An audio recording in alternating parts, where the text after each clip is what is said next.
Hello guys, Assalamualaikum. How are you? I hope so. You all are going great. Welcome to another video. Welcome to another study video in which we will learn something new, in which we learn something about English because you know it's the second lecture of English in which we'll secondly learn something about English. First of all, like, share, subscribe, and tell me in comment box what type of lecture you want and what type of question you have confusions related to English, do math, science that I can handle.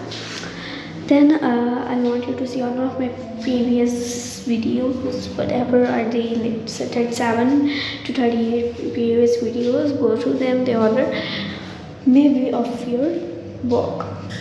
Okay, today we are gonna do present indefinite tense. What is a present definite tense? We will do about that.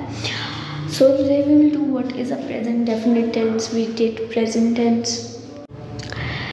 So present indefinite tense are that things that are for the time while we are in, like they are for something that happens regularly, usually, frequently, and something but not it's happening at the moment. So anything that has is happening, okay, regularly, usually, frequently, but not at the moment, that are we passing on. That's called basically a present tense. Something that's happening right now is called a present tense. So indefinite basically means that's having any time expression like regularly, usually, frequently, sometime. Okay. But for that we have one rule that's not in the time being, like whatever time or situation we are going through now, we would not enter that as a present indefinite tense, okay? So that would be any tense else. This is any tense else, okay? Something that happens regularly, usually, frequently, and some things, but not happening at the moment. Present definite tense usage. So what's the usage? Routines. Basically we use to tell our daily routine. Whenever you're talking about a daily routine, we used to talk about the usage of present indefinite tense. Whenever we're talking about the routines, we talk about the present definite tense. Then we have timetable or schedules.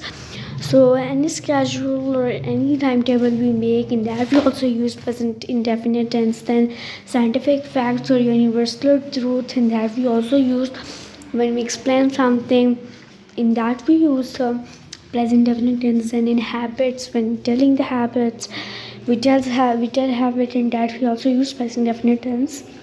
What does this all basically, the sum of basically means? In usage it indicates that routine. Whenever we have to tell our routine, first I wake up and then that also, this is basically present definite tense we will use. To tell the basic routines, in our routines we use present definite tense by telling or by doing our routines. Then I have timetable and schedule. How we have like the relation with timetable and schedule, because we made a timetable and we have the schedules. If we are presenting them, but that is also present definite tense. If you are doing that is also present definite tense. Then we have scientific facts, like whatever the scientific facts that you can say Pakistan is present in the subcontinent, Asia. So it's a universal fact or it's a scientific fact. So that I am writing is present in that, and that all in present definite tense. Same as universal truth. Whenever it is universal thing, that there's a big hole in the world. So I'm talking about this and I'm using the present indefinite tense. Then in habits, like I have a habit to nail bite. So how we can represent this, that I'm having a habit to nail my hair. It's having a proper usage which is telling us that's a proper indefinite tense. So for telling routines, timetable and schedule, scientific facts, universal truths, habits, that means present definite tense usage. Habits and routines, let's go through it. It's used to describe the action that is repeated over again and over and over again. Like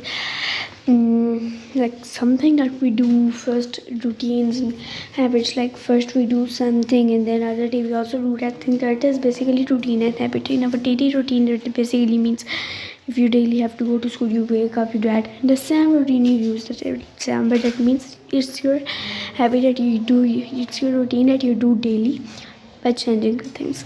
Then I have habit. How I can say to habit, like habit to nail bite. Like I don't only nail bite one day, I daily nail bite. That means This is my habits. Okay, like we celebrate 2 Eids in a year, so it's a routine, it's a habit.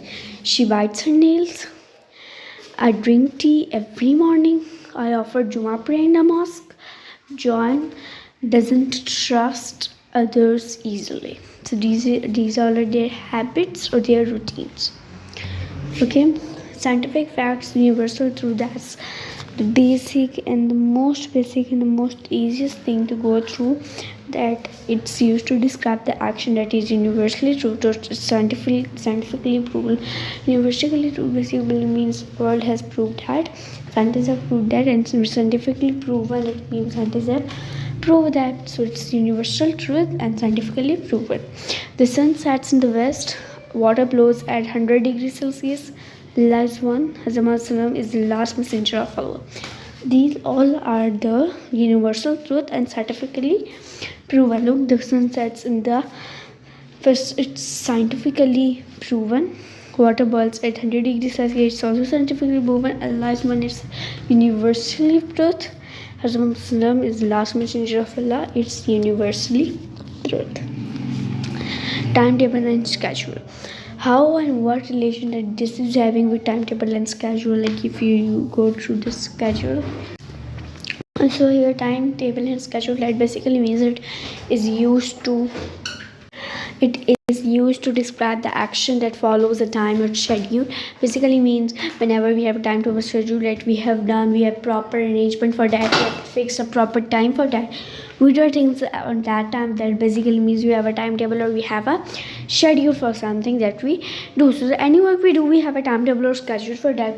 To try and leave for Lahore at 7 a.m. We go to school 5 days a week. You reach your office at 8 o'clock. The English class continues from 8 to 10. Okay, let me tell you the structure. Basic thing is about the structure of this thing.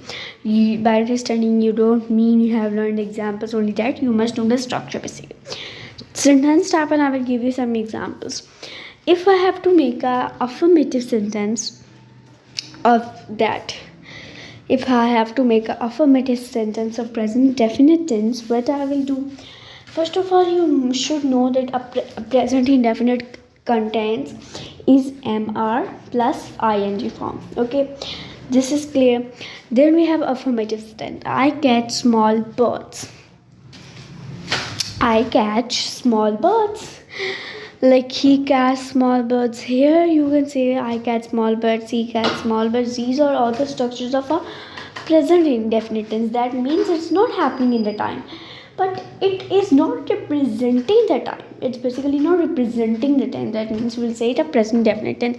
If I have to make negative, of course we know that we have to make a negative sentence in an affirmative sentence. Like in a positive sentence, we just have to put not to make it a negative sentence. That means I don't catch small birds or I do not catch small birds. For example, I use the word he. He doesn't catch the small birds or he does not catch small birds. Okay, but here we will have question mark. Yes no question, that means interrogative question. Basically in interrogative type of questions, such questions, what we have to do, look at this. In interrogative question, now I am having, do I not catch the birds?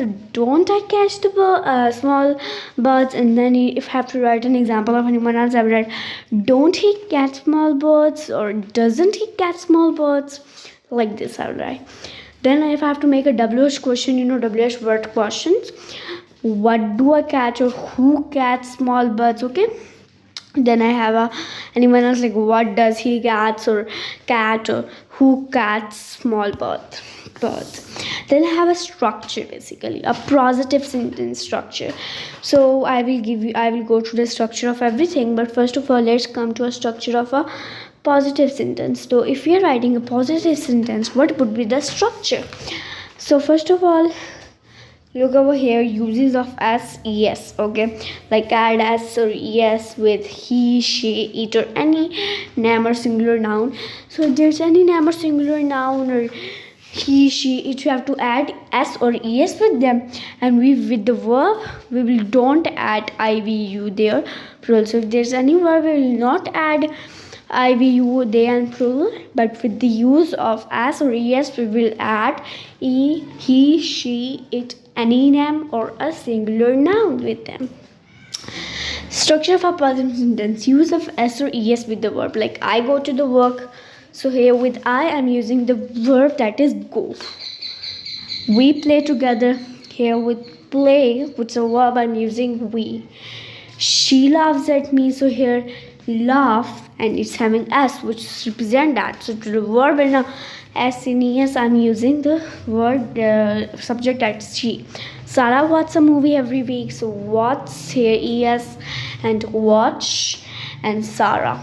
They sing a song. Sing is basically a verb, and they, that's representing a subject. Structure of a negative sentence. For instance, if I'm going through a very familiar thing that is a negative sentence, so how I will make a sentence: use of helping word like this, do or not, or do or don't, doesn't. So add does with he, she, it, any noun or singular noun, and add do with I, we, you, they, and plural. So with he, she, it, or any noun or any singular noun, we will add does, and we will add do with I, we, you, they, and plural nouns. Note: we don't add es or es with any verb if we use does. So if we are using does, we will not add any s or es. Using of helping verb in does, do, and does. Okay, how will you use the helping verb in do and does? I do not go to work. Here go, it's a verb, I'm using do not.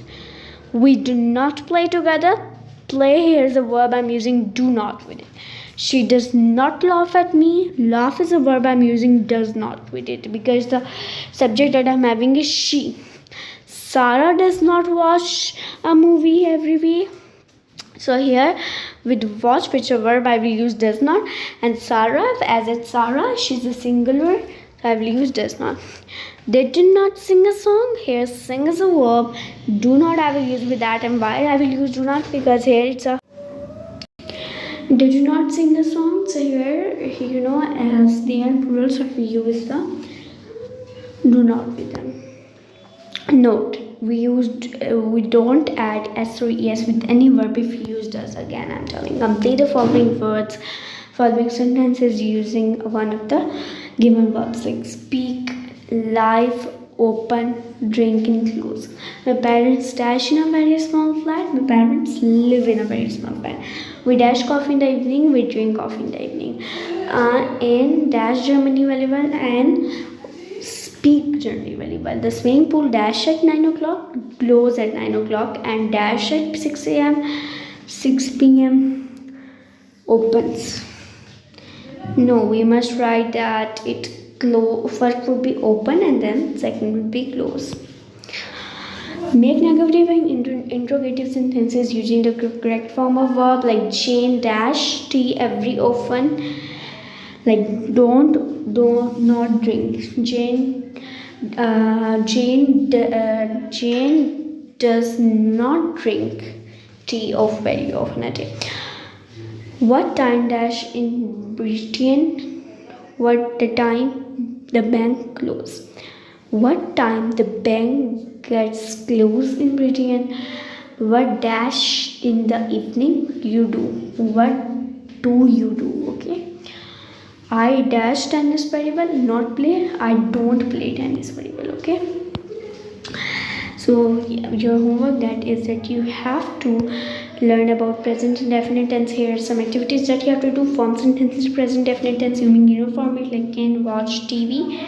Then you and your friend not play cricket. The place where she live has a shopping mall. Who speak English? So this is a home activity, home assignment you have to do. And I will write back with you with another work, with another video to that yourself. Allah Hafiz.